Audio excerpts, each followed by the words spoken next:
പ്രത്യേകിച്ച് സംശയമുള്ളൊരു മേഖല നീയത്താണ്. നമ്മുടെ നാട്ടിൽ പല ആൾക്കാരും നീയത്ത് ചൊല്ലി പറയുന്നൊരു പരിപാടിയുണ്ട്. നവൈതു സൗമ ഗദിൻ എന്നൊക്കെ പറഞ്ഞ് രാത്രിയിൽ ഇങ്ങനെ നീയത്ത് ചൊല്ലി പറയാറുണ്ട്. യഥാർത്ഥത്തിൽ അത് ബിദ്അത്താണ്. നീയത്ത് ചൊല്ലി പറയുക എന്നുള്ളത് ബിദ്അത്താണ്. നീയത്ത് എന്ന് പറഞ്ഞാൽ കരുതുക എന്നാണ് അർത്ഥം.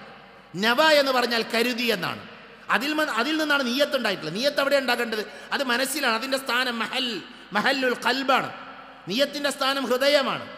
ആ ഹൃദയത്തിലുള്ളത് എന്ത് ചെയ്യേണ്ട ആവശ്യമില്ല, വിളിച്ചു പറയേണ്ട ആവശ്യമില്ല, നാവ് കൊണ്ട് പ്രഖ്യാപിക്കേണ്ട ആവശ്യമില്ല.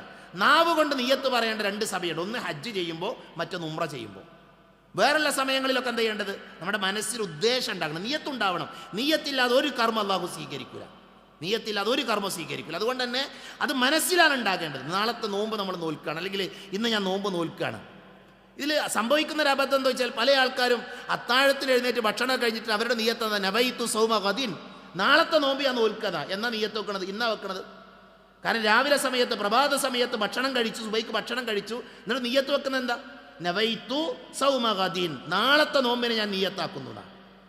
അയാൾ നോമ്പ് വെക്കണം അന്നത്തെ ദിവസമാണ്. ആ റമദാനിലെ ഒറ്റ നോമ്പിന് അയാൾക്ക് നീയത്ത് ഉണ്ടാവില്ല. ഭാഷ അറിയില്ലെങ്കിലെ പ്രശ്നം അതാണ്.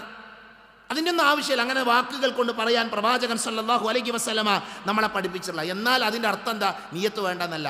മഹദിയായ ഹഫ്സ റളിയല്ലാഹു അൻഹ ഉദ്ധരിക്കുന്ന ഹദീസിൽ കാണാം, ലാ സിയാമ ലിമൻ ലം യുജ്മിഅ ഖബ്ലൽ ഫജ്ർ. ഫജ്റിന്റെ മുൻപ്, സുബഹിന്റെ മുമ്പ് നീയത്ത് വെക്കാത്തവൻ എന്തില്ല, നോമ്പില്ല എന്നാണ്. ഫജ്റിന്റെ മുമ്പ് നീയത്ത് ഉണ്ടാകണം. ഈ ദിവസം ഞാൻ നോമ്പ് നോൽക്കുകയാണ് എന്ന നീയത്ത് നമുക്ക് ഉണ്ടാവണം. അത് ഏത് സമയം മുതൽ വെക്കാം? മഗ്രിബ് മുതൽ വെച്ച് തുടങ്ങാം. മഗ്രിബിൻ്റെ സമയം മുതൽ എന്ത് ചെയ്യുക? ഒരാൾക്ക് നാളെ നോമ്പ് നോൽക്കുകയാണ് എന്ന നിലക്ക് എന്ത് ചെയ്യുക? അന്ന് തീരുമാനിക്കുക, പ്രശ്നമല്ല, അത് അനുവദനീയമാണ്. പണ്ഡിത ലോകത്ത് ചർച്ച ഉണ്ട്. റമദാനിലെ എല്ലാ റമദാനും കൂടെ ഒറ്റ നീയത്ത് മതി എന്നൊക്കെ ചർച്ച ഉണ്ട് പണ്ഡിത ലോകത്ത്. വലിയ വിശാലമായ വിഷയമാണ്. അതിലൊക്കെ പല അഭിപ്രായങ്ങൾ ഉണ്ടായതുകൊണ്ട് ഏറ്റവും നല്ലത് ഓരോ ദിവസം നീയത്ത് വെക്കുന്നത് തന്നെയാണ്. എല്ലാ ദിവസവും രാത്രി സമയത്ത് നമ്മൾ അത്താഴം കഴിച്ചതിന് ശേഷം നീയത്ത് നമ്മുടെ മനസ്സിൽ കരുതുന്നതാണ് ഏറ്റവും നല്ലത് എന്ന് പണ്ഡിതന്മാർ നമ്മളെ പഠിപ്പിച്ചിട്ടുണ്ട്.